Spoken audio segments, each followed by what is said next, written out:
So our exercise today is sunset skies, and we're working with a little more complex design. I'm going to do this in two stages. The first stage is going to be wet and wet, and it will be incorporating the yellows and the oranges, and then I'm going to be leaving some spaces where some of these blues go, maybe not, because that's actually got quite a lot of yellowy orange underneath of there. And then we'll let it dry completely, and then I will come back and I'll paint the blues on it later, and actually probably come back a third time and paint some of these darker patches that are happening in there. But let's start with our yellows and oranges. My water has a little bit of yellowy orange in it. I don't really care because that's what we're going to be painting. I've drawn some of my foreground on here just because I want to keep that somewhat accurate. It's an interesting scene, little street scene there. This is actually a photograph in front of the Art Center where I normally teach, the Frank Betts Center for the Arts. So, get this nice and wet. Make sure I've got a nice little sheen throughout the whole piece. It's dry up there. If I look at it sideways, I can see whether or not I've covered it with water. And then I want to get the water pretty even on there. So I'm working it back and forth to get it even. Where else have I missed? I'm not working really big. This is about a 9 by 12. A little easier to control. And I can get it underneath of the little my viewing thing. Now my sun, I'm presuming, is probably right about behind this tree, so that's going to be my lightest, brightest area. So let's start with the yellow down there, and then we've got some beautiful yellowy orange right up in here. Just go ahead and work some of that across, build it up a little bit. We'll be able to play with this some, and I'm going to be taking this color all the way down and underneath of here. There is one set of headlights that I might want to try and lift out while it's still pretty wet. So let's go ahead and get into oranges again. So we're doing oranges. I don't want to get any of these too thick because yellows and oranges tend to get very clogged looking if you make them too thick. So I was experimenting with this earlier this week, and I really got some sort of overworked looking pieces because I made the oranges too thick. So I'm trying to be a little bit more careful here. And now we're going to go into the reds. I've got two different reds mixed. One is a very peachy red, which we're then going to work up into here. I want to sort of work my way out from yellowy spaces into some of these peachier spaces, and I have the colors somewhat gradually work across. I don't want to overdo this too much or I'll lose some of those lights. I do need to get out into a little more peachy red, so I've got some quinacridone rose, and maybe it's not totally quinacridone rose, maybe it needs to have a little bit yellow mixed with it. And in actuality, that blue up there has a little bit of a feeling of purple to it, so I could do a very thin red all the way up into there and also down into this foreground. Let's get that a little more. And then I want to think about whether that's too dark. Pull it off if it feels a little too dark. And then up in here, let's get a little, take some of this red up into there. Just get a little thin layer of red underneath of where that blue is going to go on. And same within here. This blue is going to go in here, but it's got a purpleness to it. So it's going to be blue coming in through there.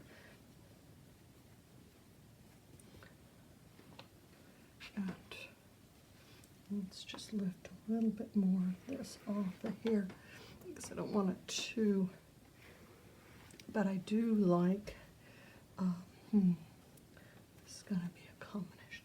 I like these little spots up in here, so maybe we can just let those come up and find their way. Should I? Let's try something else here. And maybe we can splatter into here right now. I could probably come back and do some of this later too, but some of the splatter with the toothbrush might give a little texture there. Now let's see. This feels like I've gotten a little too dark. Maybe not. Down here, let's blend this. Seeing some sort of ins and outs here. As this starts to dry, I can come in and play with this just a little bit. So it's not quite so wet. It won't move as much when I go to put a little bit thicker paint in here. And let's take this red right on out over there. But I don't want it too dark. Be careful. Oh yeah, that helps. Those be sort of rosy. There's going to be a dark piece that's going to come across through there, but that will happen. Oh, maybe those can get.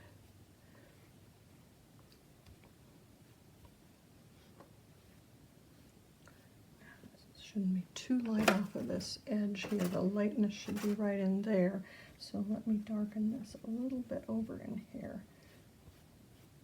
This is still relatively wet. There's still a sheen on this as I'm working.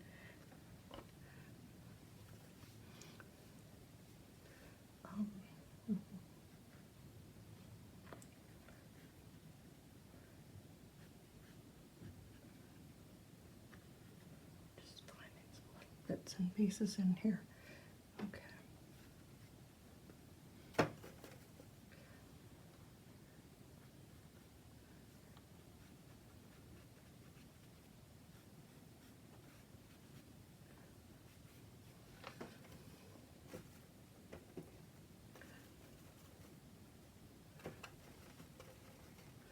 See if we can get some of these darker places without getting too overworked with it. And a feeling of some of that coming down. Just as long as it's still a little bit damp, I can continue working here, but I'm going to have to quit pretty soon here because it's starting to dry a bit. And once you start getting dry marks, then you're going to get lots of brush marks rather than it blending nicely. And I'm trying to be careful not to do too much because I don't want to lose these beautiful passages that are happening here. Let's let some of that work in there. And then we can maybe darken this just a little more down in here. Now these cars, let me pull this up just a little bit.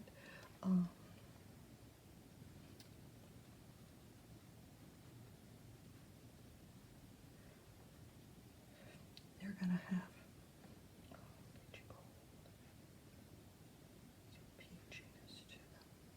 it's going to be dark back behind them, but they have a peachiness to them that's really quite nice. And these cars, those cars,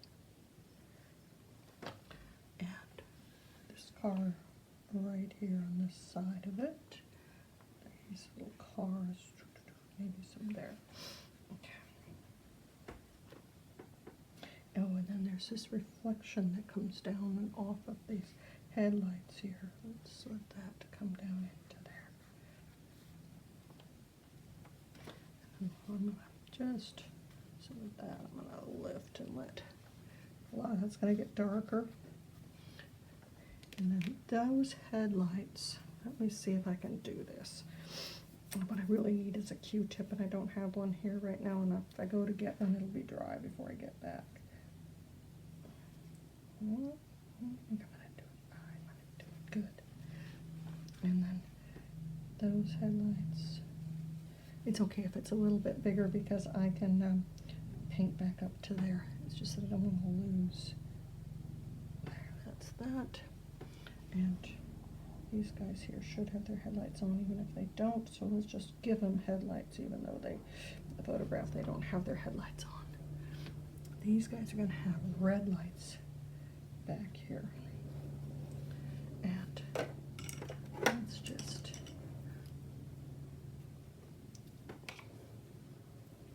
do a little red glow.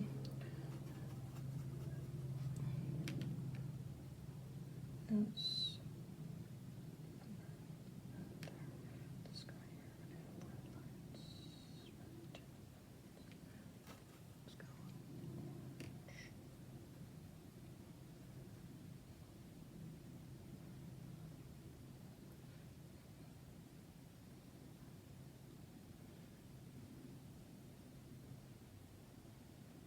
Let those run down at that slightly damp road.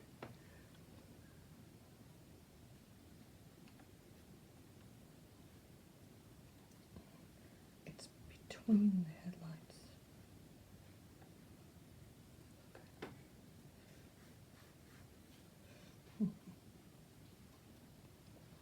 Okay. I am going to stop there, let that dry.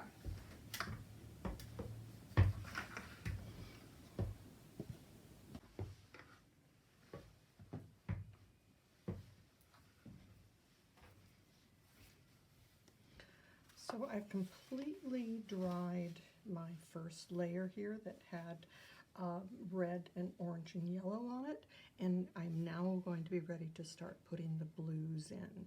Now I did a little bit of experimenting. I'm not sure how well it's going to show here on the video, but on this one I used a blue that had phthalo blue and ultramarine blue in it. On this one I did ultramarine blue with a little bit of red in it to make it a little bit more purple. And I think the colors come out a little closer to what I had there. I still don't like how some of this worked, but hopefully when we do this, I won't overdo the blues in there. I've got to be careful where I put them because they can quickly and easily turn things sort of muddy. This little bit here was done by dry brush, and then some of these little spots were done by dropping red into the damp blue. So let's play with this and see where it goes. This is a complex painting. It's, you know, one of these things where you know it's never going to come out exactly like the photograph. There's too many variables, but it has some wonderful potential. So let's see what we can do here. This is my mixture of phthalo blue and ultramarine, and I'm thinking I might need a little bit more in my puddle, so let's just mix a little more in there. That's ultramarine going into it. This is phthalo going into it. And I put just a little bit of burnt sienna in here to gray it down. So let me just add a little more burnt sienna to it because it feels like it needs it. And maybe even a little more burnt sienna in there. Yeah, that feels a little bit more like it's a navy blue. One other experiment that I could have done was to maybe use indithrone blue or indigo or even one of the other dark blues. And now, do I want to pre-wet that area, or if I'm going to just come in with fairly wet paint? Let's just come in with fairly wet paint and see how this is going to go. I might have to pre-wet this area, or at least now that I've got it down there, go ahead and wet it some more. Now, there were some spots here on the previous, and that might end up coming up and getting some of that spot. Maybe I should have done more of that when I originally painted it. Now, I want some of these little bits of pink to show, and the only way that's going to happen, let me just get this all the way across the sky here, because if I don't, I'm really going to be in trouble. So I want to get this pretty much in place here. But what I was starting to say is I want to do a little bit of dry brush work here, like what's happened right there. I love this. So that we can get some of those little pink spots left behind. Just taking my brush down real sideways to the page and pushing it across there to try and get some of that dry brush look. liking what's happening with that. I think that's working pretty well.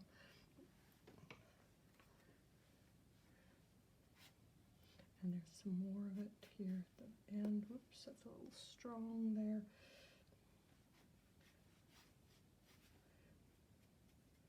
Take that right off the edge. I don't like that little hard edge there. I don't like that little hard edge. But now this is going to come in, find its way into here. And yeah, dry brush. Dry brush is exactly what we want to do on this whole area down here. This, no, that's going to go solid. But this dry brush stuff is working quite well. Now there's a little bit of blue that's going to come down and in and across here.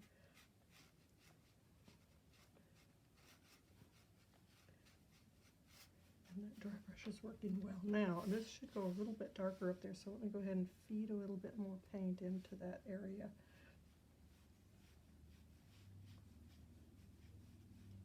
Get all the way out to those edges so I don't get brush marks. And then as I get down into here, I'm going to just do some dry brush again to finish that off. And some of that's darker, but it's not dark the whole way in, so let's just be careful about taking it too far down.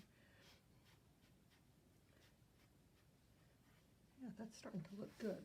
Okay, so now we have a streak of blue that runs in through here, but it breaks and has some nice, it starts at the edge here. I'm going to just still do this sort of dry brushish. I've got to be careful about how dark that is. Maybe I want a little thinner. Let's just add a little water to that as we bring it across. And there's some beautiful red that I want to leave behind there, so let me just sort of dry brush that in. And then circle back so that I can get this finger. And maybe break that up a little bit with some dry brush on the bottom. I don't want that too solid. We'll just do a little dry brush down in there. Okay, so now let's get some more of this across here. And there's just some interesting shapes, and I just want to keep playing those shapes a little bit. And it's going to work its way out of the page over there. It's a little bit more down below, maybe right down in here.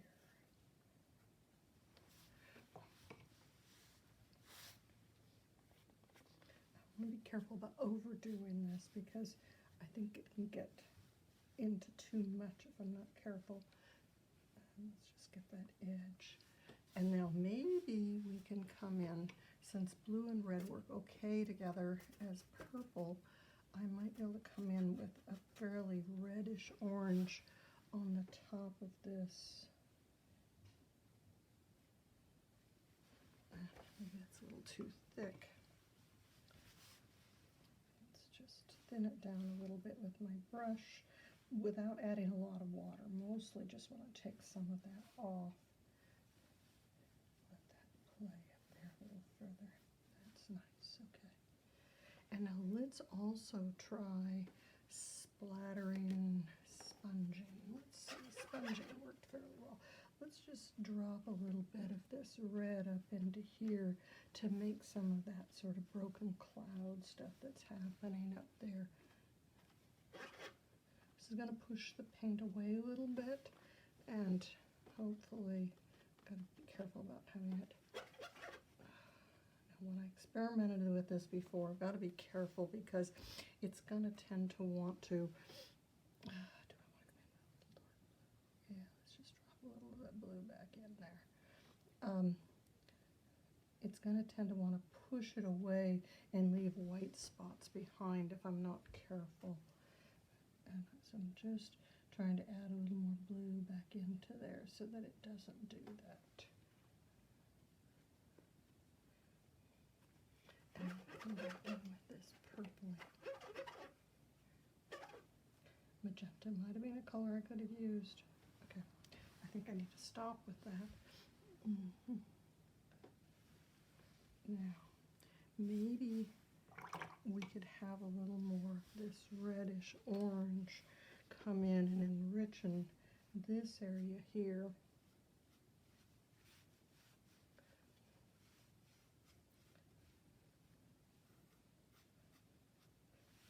feels like it could be a little richer there. And do I dare put that in when it's wet? Probably not.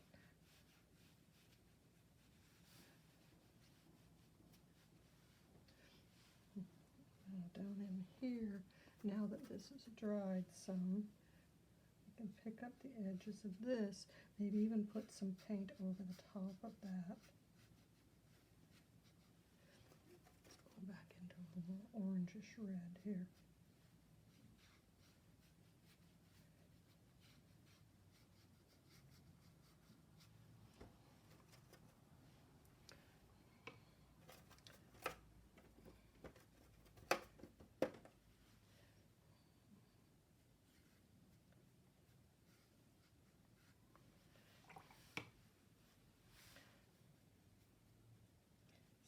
That in just a little bit.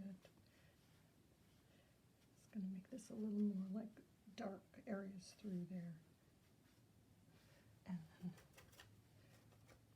then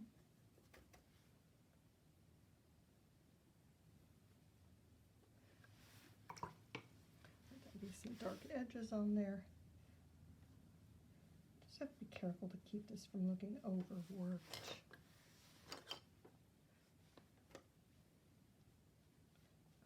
See where it's really easy to sort of have too many marks and make it too overworked looking, but we do want to have some of this feeling of interest here. Let's see, what did I do with my sponge? Sponge. It must fall into the floor. Ah, yes it is. Okay, so the sponge has reddish purple on it. Get a little more red there, a little more yellow into that. And let's just try doing a little more sponge work in here. Maybe this, it almost feels like there's rain coming out of some of those clouds. Is it too dark? Maybe. Remember that trick with a slightly damp rag? Taking a little bit of that off because it's maybe a little too much. Okay.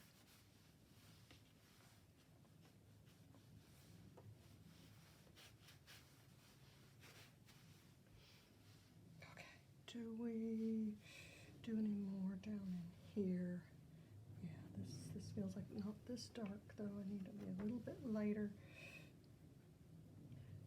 Yes, that helps to thin it down a little bit.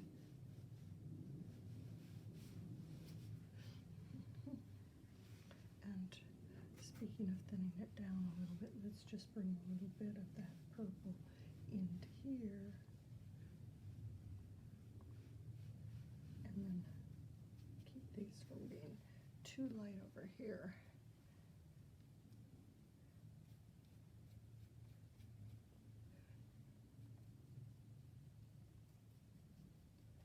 We've got a dark tree that goes in on top of that. And this area, let's just sort of soften that a little bit. Some of these dark trees are going to come in on top of this later. So, anything else? Oh, that tree there. Yeah, let's just get a little more reddish down in here. I think I should stop. It's always sort of hard to tell what it's going to look like once the darks get on top of it, but I'm fairly satisfied with that as far as being an interesting looking sky. And I'm afraid if I do too much on it, I'm going to overwork it. And I want to pull just a little tiny bit more of this dry brush on top of here to get some of those, pulling that out into there. Okay, let's stop before I'm sorry. One more little bit of dry brush here. Light little. Maybe we're enriching that just a hair. This is all delicate stuff. Sponge had red on it. Yeah, you can do just a little sponge there. Sponge. Careful. Not too much. Take it off a little bit. Okay. Stop. Stop, yes, no. Um,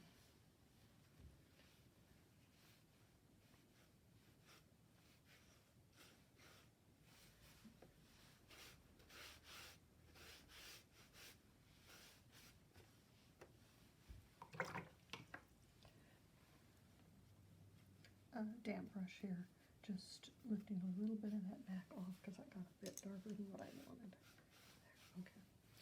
We don't want to lose some of this feeling of light that's coming in through these. Now I like what happened with those pink spots that were in that first layer. It could have actually had more of those, couldn't it?